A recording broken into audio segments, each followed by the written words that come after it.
Right, so in this video, as the title says, I'm going to teach you everything that you need to know as a beginner in SQL, or structured query language, which is used in databases. Apart from SQL, you will also learn how to import databases and how to handle databases in a program called DB Browser. So let's get started. Right, so the first thing that we need is we need DB Browser. So if you type in DB Browser, choose the first option, go to download, and then whatever you're on, I'm on Linux, so Linux installation is way different than, for example, on Windows, right? Most of you guys, you just need this option, so DB Browser standard installer for 64-bit Windows, and then just download it and install it. The installation is very simple, so I'm not going to show you that, and let's get started. Right, as soon as you have installed DB Browser, all you have to do is go to my GitHub, and there will be basically a database ready for you just to download. Download it to your computer, and then all you have to do is click open database, go to wherever the file is. In my case, it's right here. So if I open this database,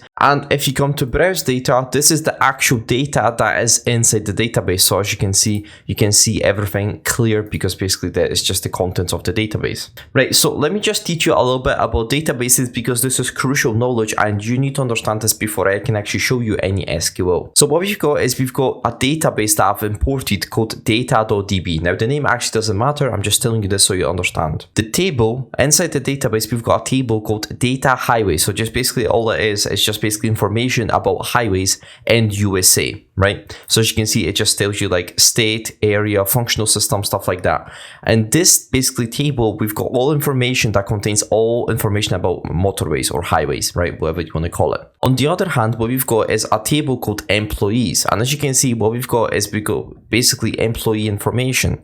So we've got like their first name, Donald, their last name, O'Connell, email, O'Connell something, phone number something, and basically all information that you have about employees, right? So these are called tables, and tables obviously will have different information about them. Obviously it matters what the table is about. Right, also if you look at the top of the database, it says like employee ID, first name, last name. These are called fields. Also, if you look down, we also have like 1 all the way to 18. These are called rows, and every single row is called a record, right? So if you actually look in the left corner, we have 1 out of 50, which means there's only 50 records, which obviously tells you how big is your table. Okay, so let's actually begin with SQL. The first thing that we may want to do, especially if you have a very big database and you want to find a specific table, you might want to actually see all tables in your database. To do that, all we have to do is type in pragma table _ list, and then also to avoid any problems, don't forget a semicolon.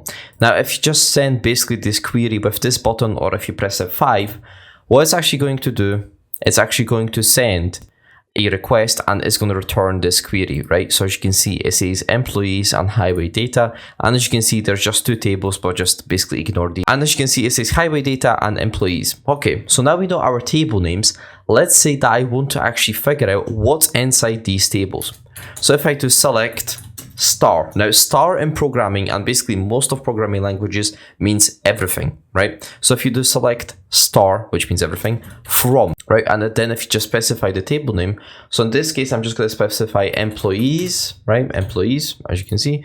And if you put a semicolon at the end, what it's going to do is going to return every single, basically it's going to return the whole table, and it's going to display it to you. As you can see, I've got all records, 50. Remember how I said there's 50 records? As you can see, 50 records have been displayed. Now, what you also can do is you actually don't need to display like all data. Let's say that we only want to see the first name and the last name of our employees. To do that, all we have to do is just specify the field names. So if I type in select first name, comma, last name from employees, and if I press F5, as you can see, we get results of all the employees with their first name and last name. As you can see on the bottom, it says Donald O'Connell, Douglas Grant, Jennifer Whalen, and basically all other 50 employees, right? But let's say that you only want to return one actual result by basically knowing the employee's ID. So let's say that we want to see John Chen. To do that, all you have to do is select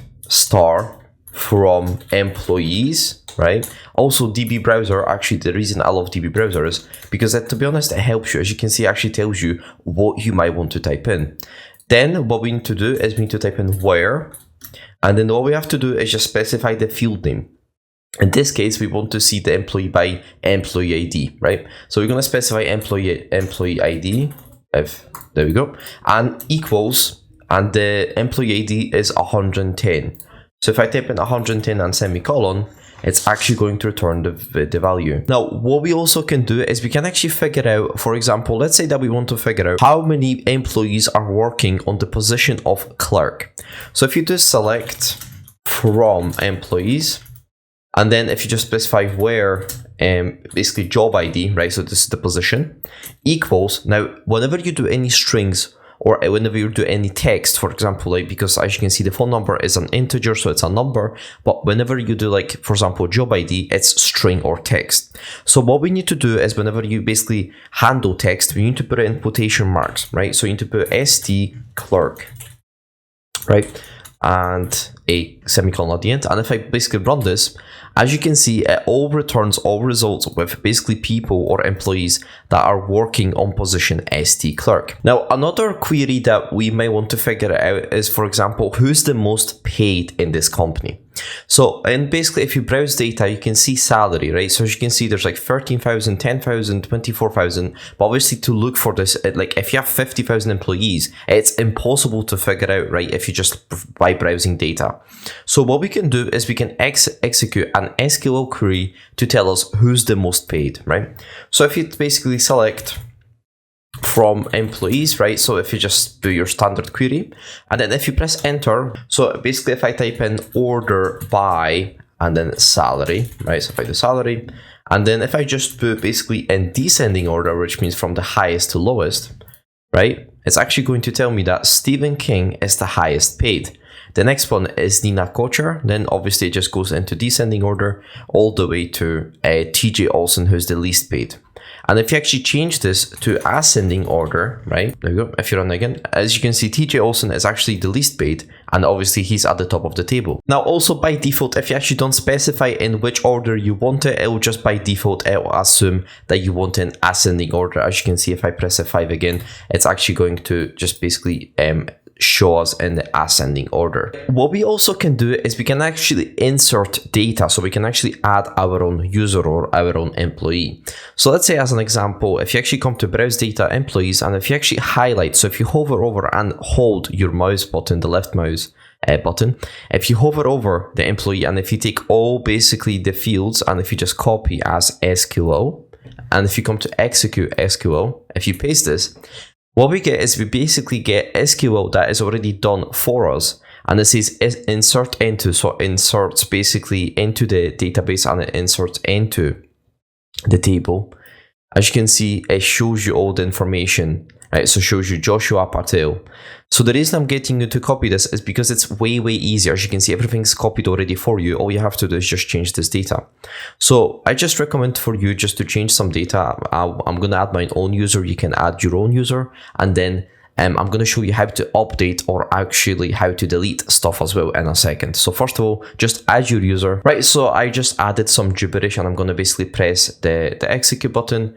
And if I come to browse data and if I basically filter to Joe Biden, as you can see, Joe Biden has been created and Joe Biden is in our database. Now, what we can do is we can actually update this, right? So I'm going to show you how to update right now. Right, what we also can do is we can update data with basically through the DB browser, but that's not the point of this video. So I'm going to show you how to do it with SQL. Right, so if you come to SQL and you type in update employees, right, there we go. Then if you type in set, now here what you have to do is you have to specify which field you would like to change. So I'm going to change the first name and last name. So I'm going to put first name and I'm going to change it to Aiden. Let's say Aiden, right? And I'm going to put a comma and I'm going to change the second name as well. So I'm going to change the last name to, let's say Richardson, right? Richardson, there we go. And if I basically at the bottom, what I have to do is I have to specify which user, right? Because if I do this, then you're risking the possibility of changing all the users, which we don't want to do, right? So what we need to do is we need to where employee ID. So I'm just going to basically filter by the employee ID. You can obviously filter out otherwise, but I think employee ID is the safest. You obviously want to take the safest route to avoid any problems and possibly compromising or even like changing all the results in your database, right? So I'm going to swear employee ID equals 1337, and then I'm going to put a semicolon, and I'm just going to execute this. And if I come to browse data, and if I remove this, I'll put 1337. As you can see, Aidan Richardson has been updated, and this is our user, right? So very, very simple. And I'm also going to show you how to delete your users, right? Okay, now deleting is, you need to be very, very careful with deleting, and I would recommend like actually reading twice in what you're typing, because obviously deleting, just like updating, is very, very dangerous. Right, but I'm going to show you right now. So if you specify delete from employees, right, so you're specifying the table name, and then you need to specify here, because if I run this, it's going to delete all users, right? So what you have to do is you have to say where, and then basically, like as I said, right, the safe as true. So I'm going to specify employee ID. So I'm going to specify employee ID equals 1337, and I'm going to specify a semicolon, and I'm just going to run this. If I come to browse data and I go to 1337, there's no such an employee, and as you can see, our query has worked, right? So this is how we delete users. But as I said, be very, very careful. Do not ever, whenever you're like doing web development and you have like a real life website with people's data, don't just run commands or SQL in live production. Do it in a testing website to make sure that the result you wanted, like the actual result you want, is the actual result that you're going to get with SQL, right? So be careful. Right, and that'll be it for this video. I hope you guys learned something new. If you have any questions, please comment down below. I'll try to answer as soon as possible. If you want to learn ethical hacking, head to my Udemy course, which will be in the description below. And thank you for watching, and peace.